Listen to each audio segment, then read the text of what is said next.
Bonjour, cette quatrième capsule vidéo porte sur le critère de Riemann, aussi appelé le critère des séries P. Donc, c'est un critère qui est relativement facile à utiliser, mais qui est utilisé avec une famille particulière de séries, les séries de la forme 1 sur n exposant P, où P est un nombre réel. Donc, ça pourrait être la série 1 sur n à la 2, 1 sur n, 1 sur n à la 3, 1 sur racine de n, et même avec des exposants négatifs, 1 sur n à la moins 2, qui est équivalent à n à la 2. Donc, ce sont des exemples de séries qu'on pourrait utiliser, avec lesquelles on pourrait utiliser le critère de Riemann pour répondre à la question est-ce que ça converge ou ça diverge. La façon avec laquelle le critère fonctionne, c'est que si l'exposant P est inférieur ou égal à 1, alors la série diverge. Toutefois, si P est plus grand que 1, alors la série converge. Notez que la série harmonique, qui est la somme des 1 sur n exposant 1, est en fait une série de Riemann, est un cas particulier des séries de Riemann avec P est égal à 1. Et comme vous le savez, c'est une série qui diverge et le critère de Riemann le confirme. Alors, plutôt que de vous montrer des exemples d'application du critère de Riemann, je vais plutôt vous en faire la démonstration. Notez que pour cette démonstration-là, je vais utiliser le critère de l'intégrale qui a été vu dans une capsule vidéo, dans la capsule vidéo précédente. Alors, n'hésitez pas à aller voir le critère de l'intégrale au préalable avant de voir cette démonstration. Alors, allons-y avec une série 1 sur n exposant P lorsque n est égal à 1 jusqu'à l'infini. Alors, ce qu'on va faire, c'est qu'on va explorer les différentes valeurs possibles de P. Donc, P va couvrir l'ensemble des nombres réels. Donc, on va y aller avec une démonstration en cas par cas. Donc, si P est égal à 0, alors si P est égal à 0, on a la somme des 1 sur n à la P, n allant de 1 jusqu'à l'infini, qui se trouve à être la série des 1 sur n exposant 0, soit la somme des 1. Ça, c'est une série qui diverge, car si on fait la limite lorsque n tend vers l'infini de 1, on obtient 1, et ça, c'est différent de 0. Alors, ça diverge par le critère du terme général. Donc, ça diverge pour P est égal à 0. Si P est négatif, on reprend la forme de la série 1 sur n à la P. Donc, si P est négatif, donc on a une puissance négative au dénominateur, ça se ramène à une puissance positive au dénominateur. Par exemple, 1 sur n à la moins 2, qui devient n à la 2. Et ça va diverger aussi.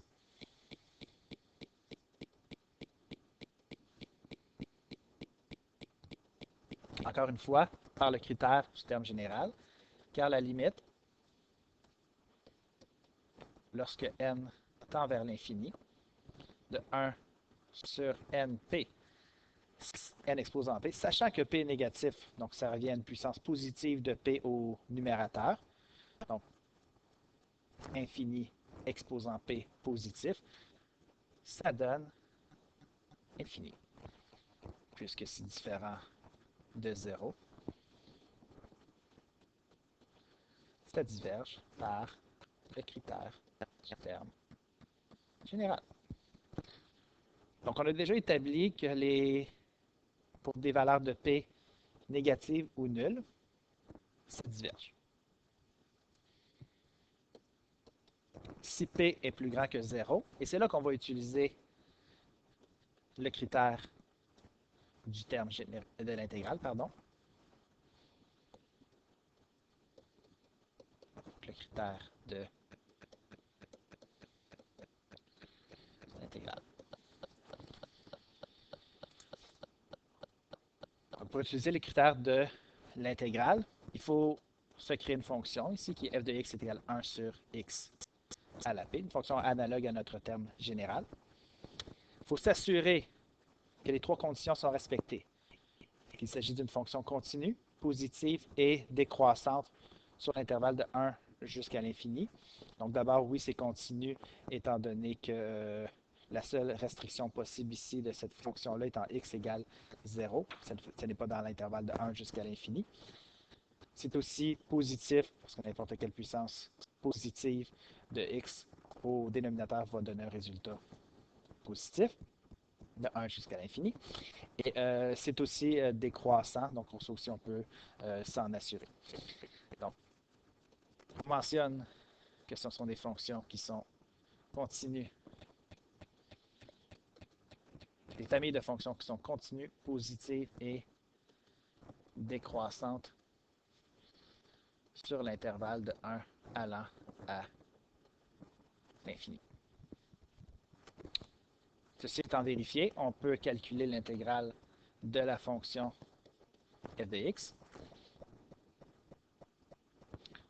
Donc, on pose la limite lorsque b tend vers l'infini de 1 jusqu'à b de 1 sur x à la p dx.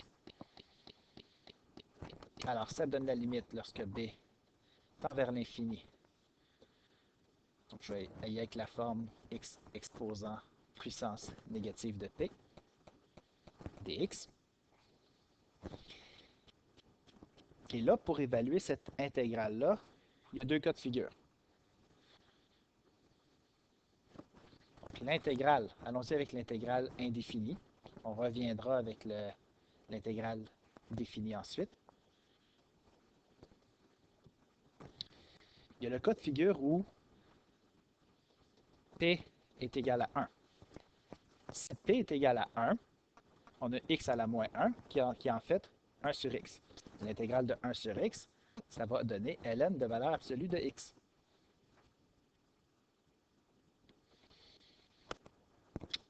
Pour n'importe quelle autre valeur de p, toujours dans les positifs, on pourra utiliser la règle de l'intégrale d'une puissance et que c'est x à la moins p plus 1 sur moins p plus 1. Donc ça, c'est pour l'intégrale indéfinie. Mais maintenant, si on veut rajouter les bornes d'intégration, on peut le faire de 1 à b. Donc on va donc évaluer ça entre 1 et b. Évaluer ln de valeur absolue de x entre 1 et b. Donc ici, on remplace x par b, puis ensuite on soustrait en remplaçant x par 1. Donc b exposant moins p plus 1 sur moins p plus 1. Moins 1 exposant moins p plus 1, qui va toujours donner 1, sur moins p plus 1. Dans le cas où la primitive c'est ln de x, on aura ln de valeur absolue de b, moins ln de valeur absolue de 1, qui donne 1. Autrement dit ici, 0.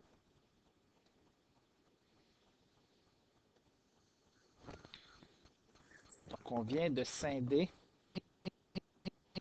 dans deux cas de figure, p égale 1 et p différent de 1. On peut aussi se questionner sur lorsque p est différent de 1, s'il est plus grand ou plus petit que 1. On le voit en se questionnant, en regardant l'énoncé du critère qu'il y a effectivement une différence qui se passe directement à x égale à 1. Alors, on va séparer en trois cas de figure. Si p est égal à 1, si p est plus grand que 1, et si p est plus petit que 1, tout en étant plus grand que 0, parce que c'est on était en train de travailler sur la situation où p est plus grand que 0 toujours. Donc, si p est égal à 1, on aura la limite lorsque b tend vers l'infini. En fait, on est en train de revenir dans notre intégrale impropre ici.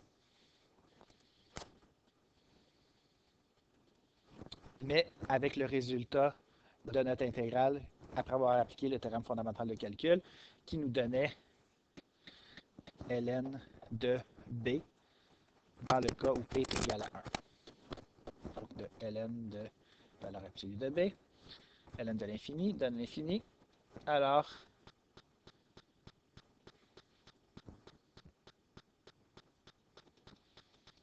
l'intégrale diverge. Alors, la série diverge.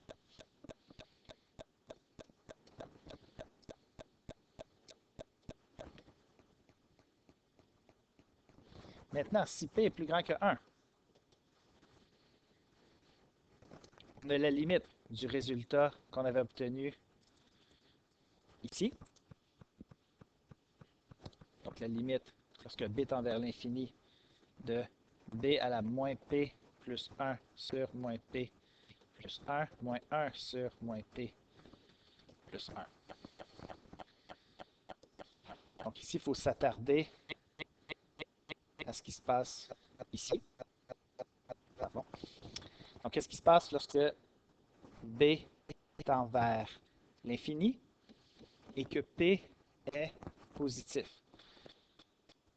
Donc, lorsque p est positif et plus grand que 1, cette expression-là est en fait négative. Donc, on a 1 moins quelque chose de supérieur à 1, ça donne un résultat qui est négatif. Donc, notre b ici va avoir un exposant qui est négatif. Donc, on va se retrouver au dénominateur. Donc, un infini au dénominateur. Donc, on va avoir constante sur infini. Le moins p plus 1 ici n'aura pas d'impact, ça ne sera qu'une constante. Donc, on n'aura que cette expression-là. Oups. Un petit peu trop gros. Cette expression-là tend vers 0, car moins p plus 1 est négatif.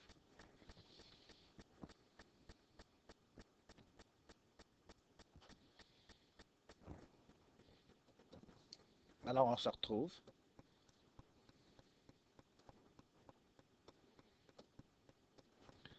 avec une situation où on a 0 moins 1 sur moins p plus 1, qui est une constante. Alors l'intégrale converge. Autrement dit, la série aussi. La série converge aussi. Donc ça converge lorsque p est plus grand que 1. Il ne nous reste qu'un seul cas à explorer, si p est négatif, pardon, pas négatif, plus petit que 1, tout en étant, je vous le rappelle, plus grand que 0. Donc on est dans la situation où p est entre 0 et 1. Donc c'est toujours la même limite, la limite lorsque b tend vers l'infini de b exposant moins p plus 1 sur moins p plus 1, moins 1 sur moins p plus 1. Alors on s'intéresse à nouveau à ce qui se produit avec cette expression-là ici, moins b à la moins p plus 1. Maintenant, comme p est entre 0 et 1, donc on prend 1 et on soustrait une valeur entre 0 et 1. Donc on aura une expression, un exposant situé entre 0 et 1. Donc l'infini exposant un nombre entre 0 et 1 va donner l'infini. Alors ce morceau-là va tendre vers l'infini, car moins p plus 1 va être situé entre 0 et 1 ici. L'exposant est entre 0 et 1. Infini exposant un nombre entre 0 et 1 donne l'infini. Alors, on va se retrouver avec infini moins la constante qu'il y a là. Donc, l'infini va l'absorber. Alors, l'intégrale diverge. Et donc, par le critère de l'intégrale, la série diverge elle aussi. Et si on récapitule, OK? Les endroits où la série diverge, c'est lorsque P est inférieur à 1, lorsque P est égal à 1, et préalablement, on avait vu que ça divergeait aussi lorsque P est nul et négatif. Donc, ça inclut donc toutes les valeurs supérieures ou égales, inférieures ou égales à 1. Alors ça, c'est les valeurs de P pour lesquelles la série diverge. Les seules valeurs de P pour lesquelles la série converge, c'est celles telles que P est supérieur à 1. Voilà, ça complète la démonstration. Et la capsule vidéo.